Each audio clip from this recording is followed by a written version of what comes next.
My name is Dr. Devan, Professor in the Department of ENT, AJ Institute of Medical Sciences, Mangalore. The views I express here are entirely mine because we have a galaxy of doctors of outstanding caliber and comport who have in their own way excelled in various ways.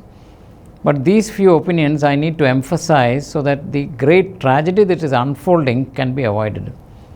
And that is how many cases of student suicides we are coming because they are not able to cope with the stress, trauma and the difficulty of imbibing knowledge.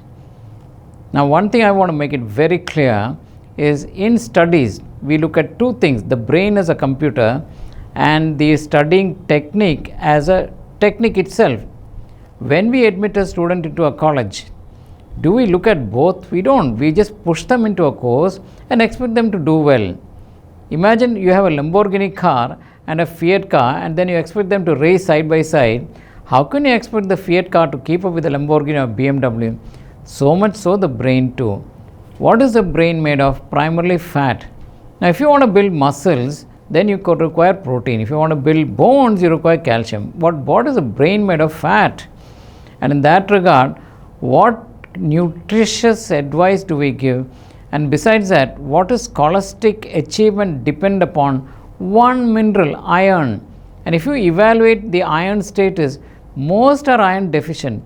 When you're iron deficient about 9, 10 hemoglobin, you can't study. Whatever you read will not go into your brain. You can't imbibe, you can't retain, you can't do well. When without doing all that, we push a student to a school and class and expect them to do well and get good rank.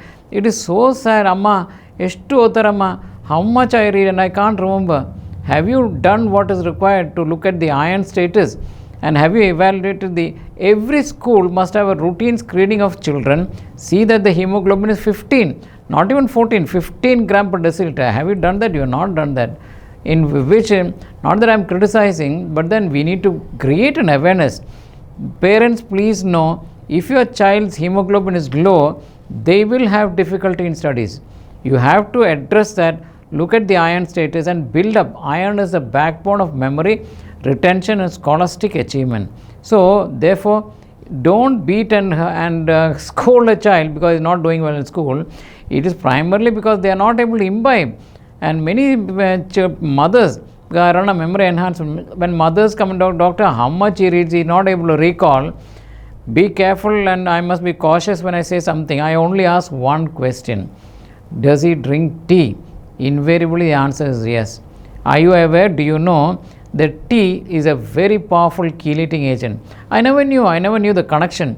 It is only when I spoke with the molecular chemist that I realized that tea, tannins have a huge structure in such that they will completely absorb iron in the diet and remove it. So look at children who drink tea, they would be iron deficient, they will be hemoglobin low. So when my children were studying, I absolutely avoided, I told my wife, no tea, tea was banned. Please do not touch tea. Why tea? Because suppose, pregnant mothers taking iron tablets look like nice chocolate tablets in the kitchen. When she is away, the children, naughty fellows, will go up and grab and swallow it. What will happen? Iron poisoning. How can we treat it as an emergency? I will take a glass of water, put some tea leaves powder in that and ask the child to drink. The tea leaves are so powerful, it will go and clamp the iron and remove it. That is the emergency first aid treatment. Please understand, mothers should know all that as an emergency first aid for iron poisoning. So it is that powerful in removing iron. What is the other great tragedy?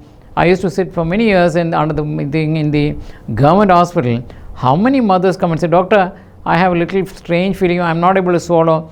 And I feel a little irritation. I just catch the throat and push it from side to side and the grating sensation of crepitus is absent. I am so struck when great sadness because I know that this young lady has got a throat cancer. What is the cause? Iron deficiency. What is the main culprit? Tea again. Invariably tea causes deficiency of iron. Young mothers, they will have low hemoglobin. When it is 8, 9, iron deficiency anemia, sideropenic, is called the condition called sideropenic dysphagia. Iron deficiency anemia is a predictor and a potential cause for post-cricoid malignancy. Beware of that. Which country has recognized that? How many years after independence do we have a national policy? It is so sad that we want votes, we want seat, but do we have I am on risky grounds, I know. Do we have a national policy? Everybody must have a hemoglobin of 15. Which country has done that? Sweden said no, you can't have iron deficiency, throat cancer. They have fortified wheat flour with iron. As a consequence, there is no iron deficiency causing throat cancer in Sweden. Are you aware of that? Do we have a health authority to advise these things? We don't have. The second thing is, what is our madness on eating rice?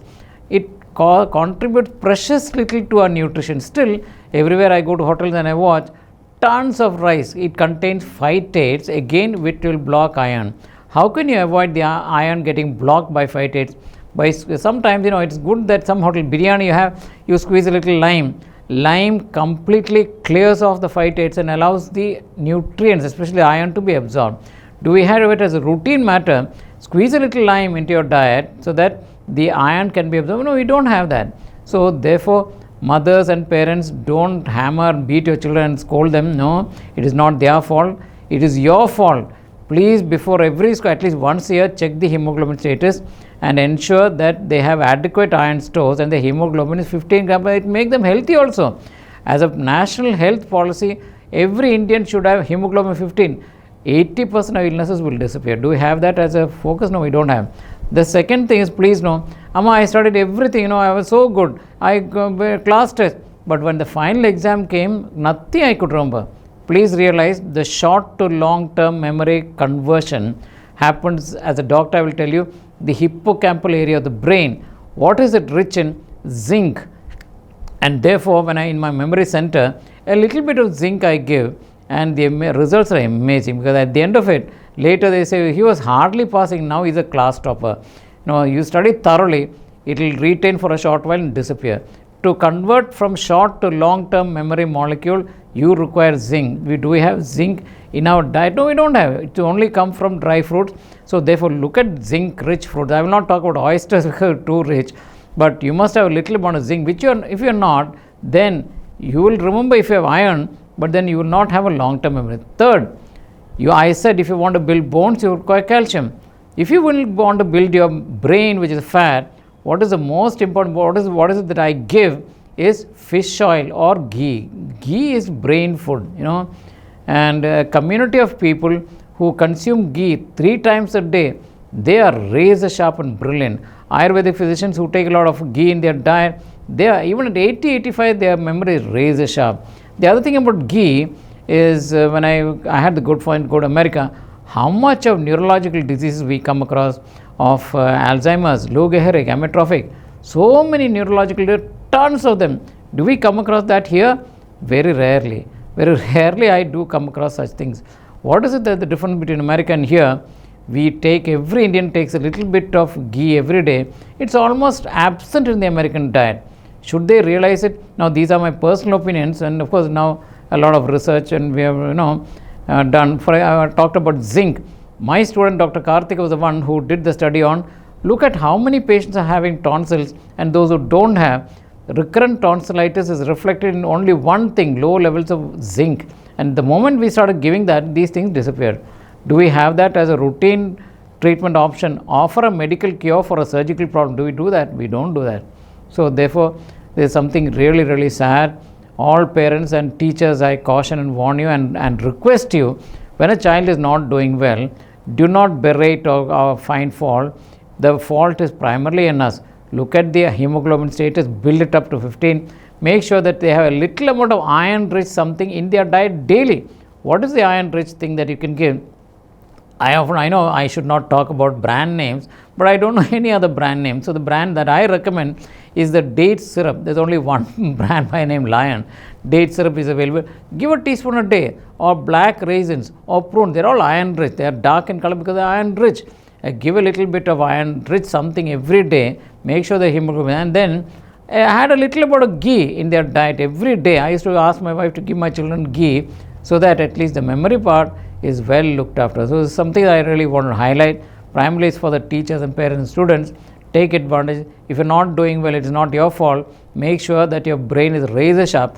Like a car, you have a high tech or a computer, for example, you must have high RAM, how much of high GB and everything, the computer, if it is highly efficient and good and of a high caliber, the output also will be good. So therefore, it is up to you to make sure you have a world-class brain to become a world-class Indian, and of course refine yourself into fantastic students, professionals, and then you go out into the rest of the world, because what is the best earnings across all spectrum? The best earning are NRI remittances every year.